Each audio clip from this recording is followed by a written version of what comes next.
사랑하는 여러분, 귀한 걸음으로 이 자리에 함께 해주셔서 감사합니다. 오늘 우리가 나눌 이야기는 어쩌면 여러분의 삶과 신앙에 깊은 울림을 줄지도 모릅니다.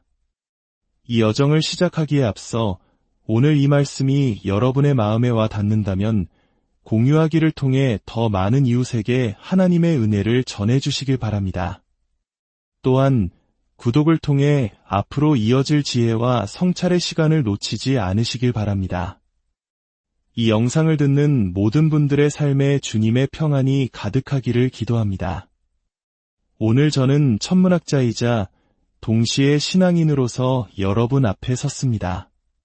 과학과 신앙, 이 두 세계는 어떻게 만날 수 있을까요?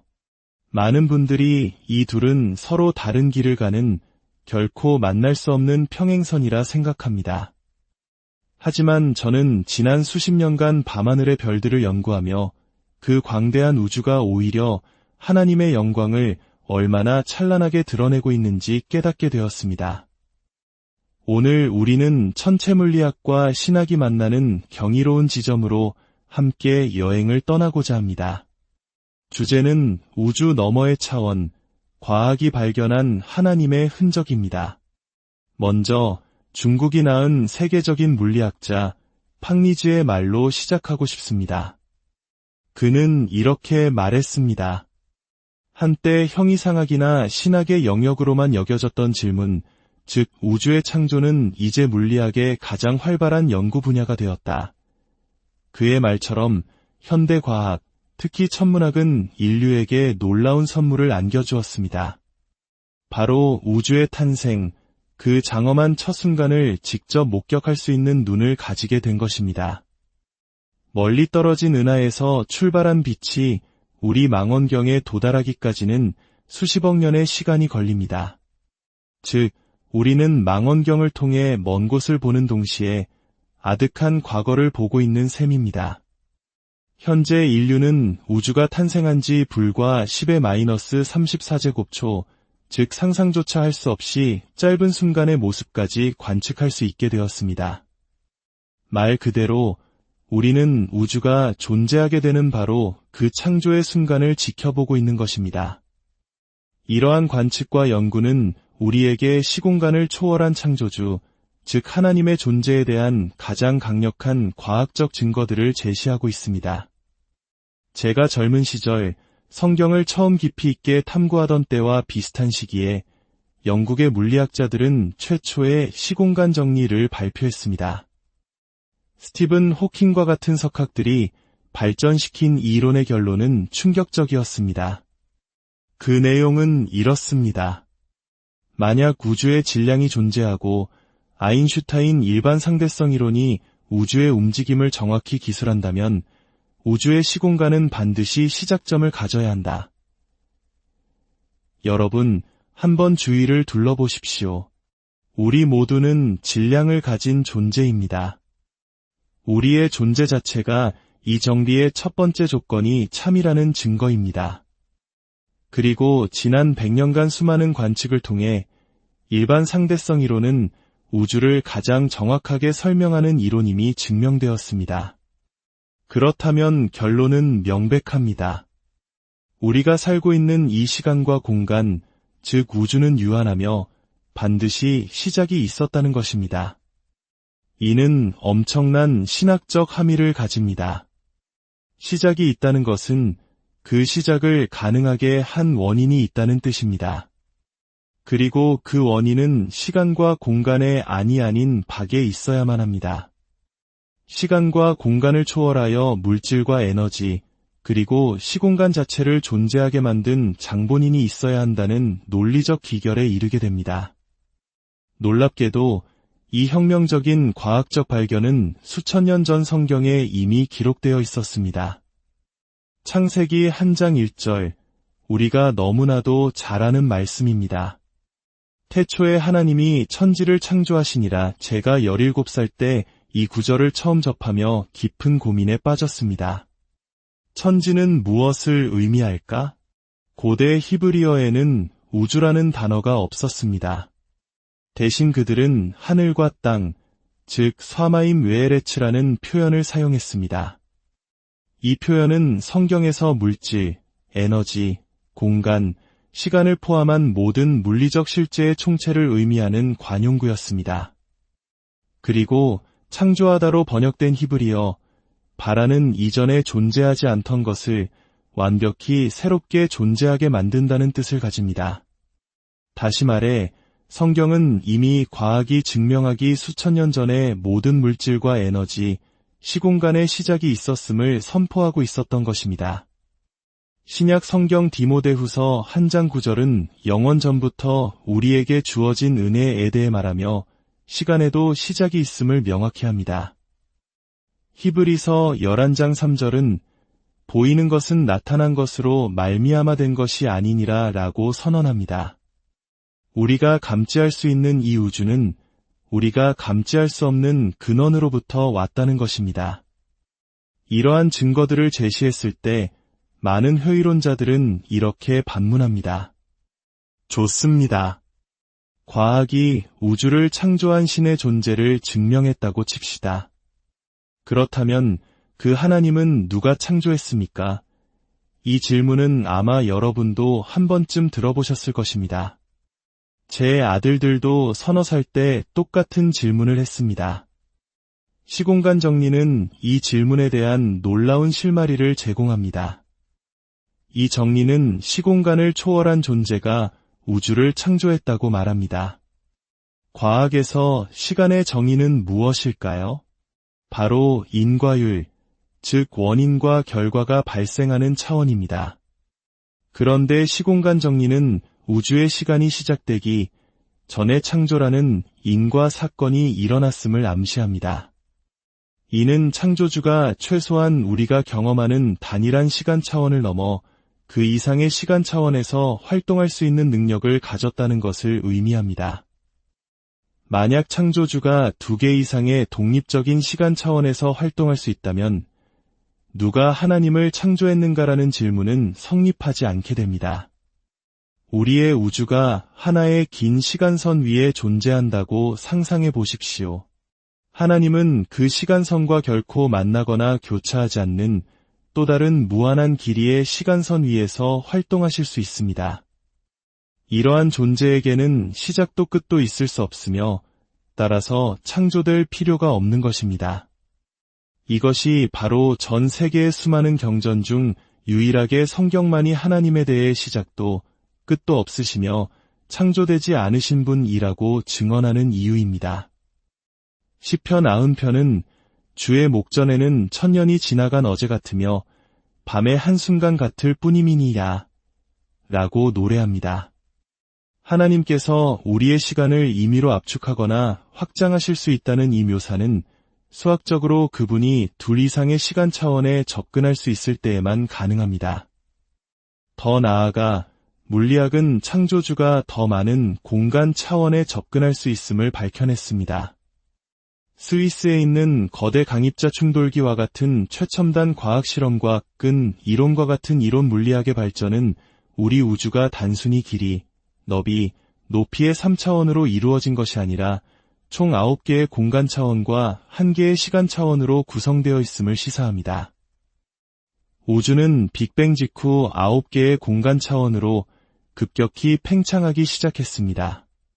그러나 중력이 다른 물리적 힘들과 분리되는 순간 그중 6개의 차원은 팽창을 멈추고 전자보다도 수십억 배나 작게 말려 들어갔습니다.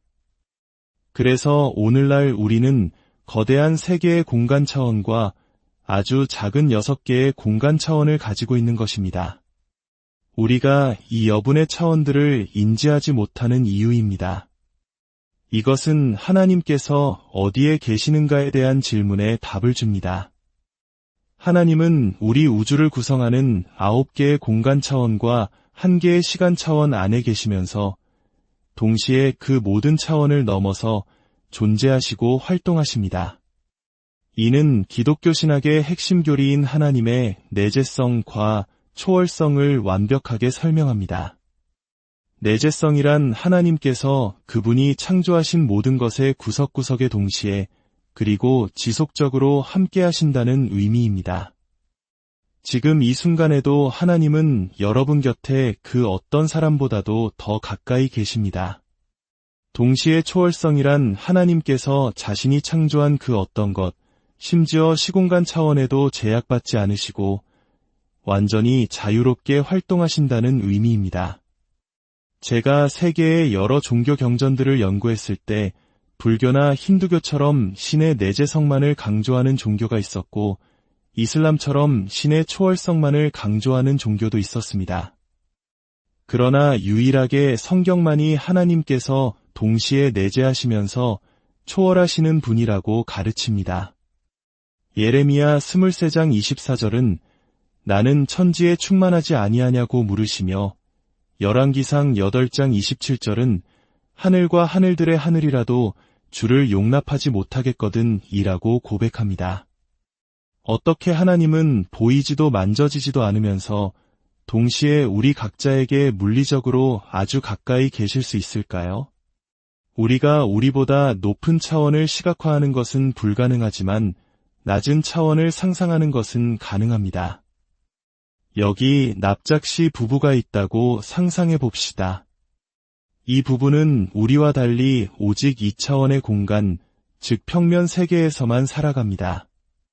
남편 납작씨가 아내를 바라볼 때 그는 오직 선만을 볼 수 있습니다. 그는 아내 주위를 빙돌면서 여러 각도의 선들을 조합하여 머릿속으로 아내의 윤곽을 그려내야 합니다.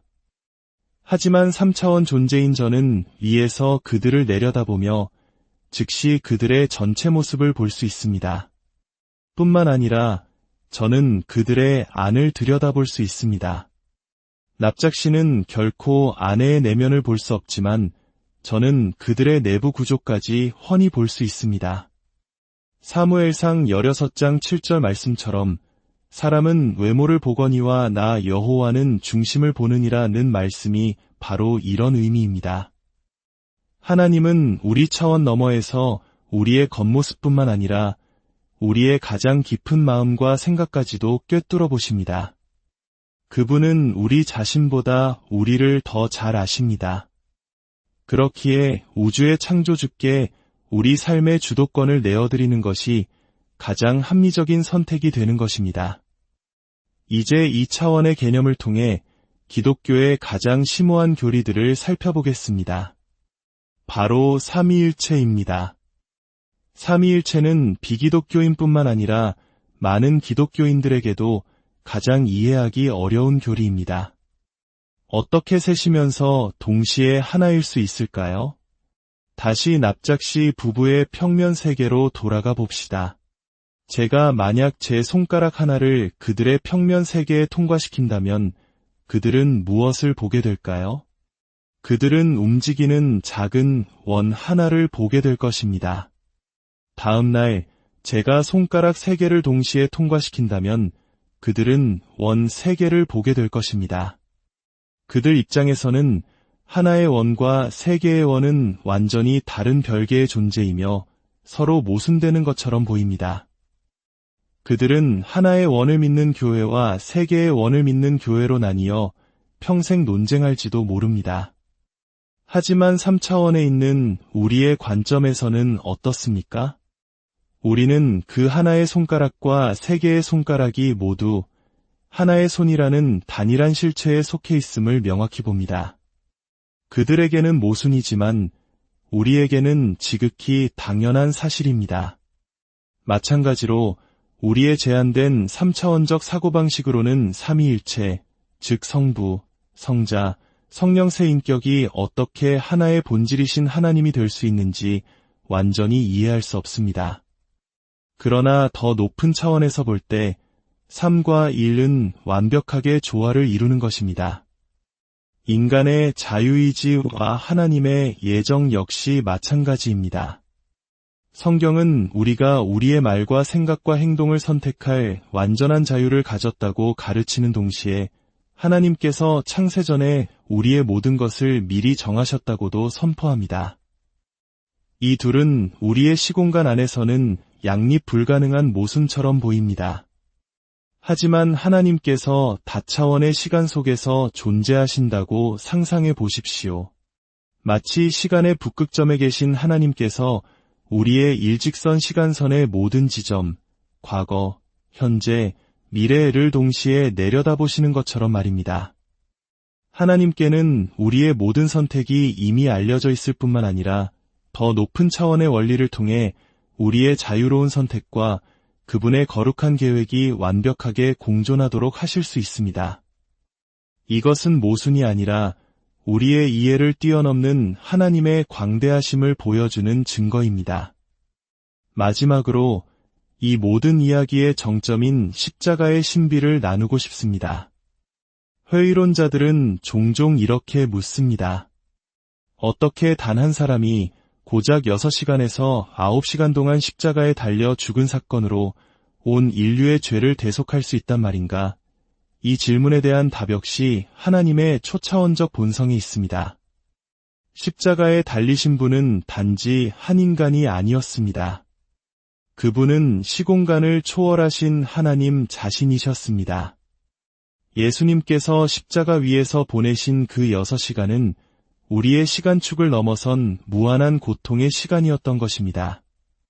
그분은 단일한 시간선 위에서 고통받으신 것이 아니라 마치 무한히 많은 평행한 시간선 위에서 수십억 인류 각자의 영원한 형벌을 동시에 그리고 온전히 짊어지신 것과 같습니다.